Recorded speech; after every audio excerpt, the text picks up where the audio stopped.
ವಿನಂತಿ ಮಾಡ್ಕೋತಾ ಕಡ್ಕೊಳ್ಳೋದ್ರಿಂದ ವಾಪಸ್ ಹೊರಟಿದ್ದೆ. ನಾನು ಭಾಳ ಫೋರ್ಸ್ ಮಾಡಿ ಕರ್ಕೊಂಡ್ಬಂದ್ರೆ ಅದಕ್ಕೆ ದಯವಿಟ್ಟು ಭಾಷೆ ಮಾಡಿ ಅತಿ ಶೀಘ್ರದಲ್ಲಿ ನಾನು ನಿರ್ಗಮನ ಮಾಡ್ತೇನೆ. ದಯವಿಟ್ಟು ಯಾರು ತಪ್ಪು ತಿಳ್ಕೊಬೇಡಿ.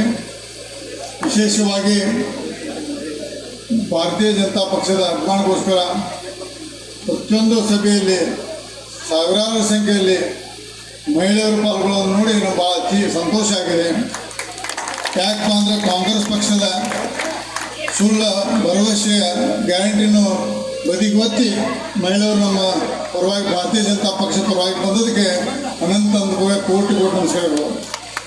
ಅದೇ ರೀತಿ ಗಂಡ ಮಕ್ಕಳ ಪುರುಷರ ಸಹಿತ ನೀವು ಚಲನೆ ಮಾಡಬೇಕು. ಮತ್ತು ಭಾರತೀಯ ಜನತಾ ಪಕ್ಷಕ್ಕೆ ಅದು ವಿಶೇಷವಾಗಿ ಜಗದೀಶ್ ಶೆಟ್ಟರ್ ಮುಖಾಂತರ ನರೇಂದ್ರ ಮೋದಿ ಕೈ ಬಲಿ ಕೊಡಿ ಒಂದು ಕೈ ಮುಗಿದ ಮೇಲೆ ಕೇಳ್ಕೊಳ್ತಾರೆ. ಮತ್ತು ಕಾಂಗ್ರೆಸ್ ಪಕ್ಷದ ಪ್ರಚಾರದಲ್ಲಿ ಸತತವಾಗಿ ನರೇಂದ್ರ ಮೋದಿಯವರ ಹೆಸರನ್ನು ಕಪ್ಪು ಮನಸ್ಸು ಬರಲಿಕ್ಕೆ ಪ್ರಯತ್ನ ಮಾಡ್ತಾರೆ. ಮತ್ತು ಸುಳ್ಳು ವಿಡಿಯೋ ರಿಲೀಸ್ ಮಾಡಿ ಈಗಾಗಲೇ ಅದ್ರ ಬಗ್ಗೆ ಕೇಸ್ ಚರ್ಚೆ ನಡೆದಿದೆ. ಯಾಕೆ ಕಾಂಗ್ರೆಸ್ ಹತಾಶೆ ಭಾವನೆಯಿಂದ ಸುಳ್ಳು ಪ್ರಚಾರ ಮಾಡಿ ಭಾಳಷ್ಟು ಕೀಳುಮಟ್ಟ ಪ್ರಚಾರ ಕೇಳ್ತಾರೆ. ಆ ವಿಶೇಷವಾಗಿ ನಮ್ಮ ಸಿದ್ದರಾಮಯ್ಯ ಸಾಹೇಬರು, ಸಿದ್ದರಾಮಯ್ಯಗೆ ಅಪಾರ ಗೌರವ ನಮಗೆ. ಯಾಕೆ ಸಿದ್ದರಾಮಯ್ಯ ಒಳ್ಳೆಯ ಮುಖ್ಯಮಂತ್ರಿ, ಆದರೆ ಅವರು ಈ ಮುಖ್ಯಮಂತ್ರಿ 13-18 ಮುಖ್ಯಮಂತ್ರಿ ಇಲ್ಲ ಈಗ. ಯಾಕೆ 13ರಲ್ಲಿ 18 ಮಟ್ಟ ಅವ್ರ ಮಂತ್ರಿಮಂಡಲ ಅನ್ನೋದು ಮಂತ್ರಿ. ಅವಾಗ ನಡೆಯುವಂಥ ಕಾರ್ಯವೈಖರಿ, ಅವ್ರು ಮಾತಾಡೋ ದೃಢ ಶೈಲಿ ಇವತ್ತಿನ ಸಿದ್ದರಾಮಯ್ಯ ಅವರು ನೋಡೋಕೆ ನಾವು ಅವ್ರ ಭಾಷಣದಲ್ಲಿ ಭಾಳಷ್ಟು ಕುಗ್ಗಿದ್ದಾರೆ. ಅವರು ನಮಗೆ ಭಾಳ ಕೆಟ್ಟ ಅನಿಸಿದವರು. ಯಾಕಂದ್ರೆ ಅವ್ರು ಇವತ್ತಿನ ಭಾರತೀಯ ಜನತಾ ಪಾರ್ಟಿ ಇದ್ರೂ ಸಹಿತ ಸಿದ್ದರಾಮಯ್ಯ ಇವತ್ತು ನಮ್ಮ ನಾಯಕ.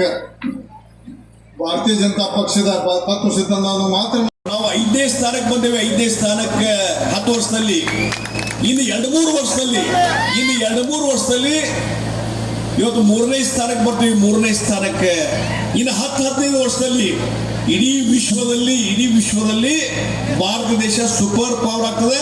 ನಂಬರ್ 1 ಸ್ಥಾನಕ್ಕೆ ಬರ್ತದೆ. ನಂಬರ್ 1 ಸ್ಥಾನಕ್ಕೆ ಇದು ನಿಶ್ಚಿತ. ಆಮೇಲೆ ಇತ್ತೀಚೆಗೆ ಇದ್ರ ಬಗ್ಗೆ ಹೇಳಬೇಕಾದ್ರೆ ಇವತ್ತು ನಾವು ಬಿಜೆಪಿ ನಾಯಕರು ಹೇಳಿದರೆ ಬಿಜೆಪಿ ನಾಯಕ ನಿಮ್ಮ ಬಗ್ಗೆ ನೀವು ಹೇಳ್ಕೊತಿರ್ತಾರೆ. ಇವತ್ತು 2 ದಿವಸದಿಂದ ಒಂದು ಪತ್ರಿಕೆಯಲ್ಲಿ 2-3 ಪತ್ರಿಕೆಯಲ್ಲಿ ಬಂದಿದ್ದು ನೀವು ನೋಡಿರೋದು ಗೊತ್ತಿಲ್ಲ ನನಗೆ. ಪಾಕಿಸ್ತಾನದಲ್ಲಿರುವಂಥ ಪ್ರತಿಪಕ್ಷದ ನಾಯಕ ರೆಹಮಾನ್ ಅನ್ನುವಂಥ ಒಬ್ಬ ವ್ಯಕ್ತಿ ಅಲ್ಲಿ ಪಾರ್ಲಿಮೆಂಟ್ನಲ್ಲಿ ಮಾತಾಡುವಾಗ ಹೇಳ್ತಾನೆ, ಅಲ್ಲಿ ಪಾಕಿಸ್ತಾನದ ಅಧ್ಯಕ್ಷರು ಪ್ರಧಾನಮಂತ್ರಿ ಹೇಳ್ತಾರೆ, ಮಿಲಿಟರಿ ಆಡಳಿತದವ್ರಿಗೆ ಹೇಳ್ತಾರೆ, ನೋಡಿ ನಮ್ಮ ದೇಶದಲ್ಲಿ ಆಡಳಿತ ಹದಗೆಟ್ಟು ಹೋಗಿದೆ, ಆರ್ಥಿಕವಾಗಿ ದಿವಾಳಿ ಆಗ್ತಾ ಇದ್ದೇವೆ.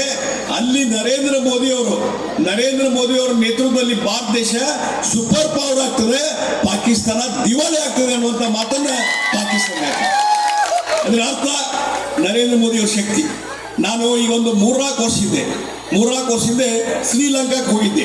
ನಾವು ಒಬ್ಬ ನಮ್ಮ ಫ್ರೆಂಡ್ ಕೂಡಿ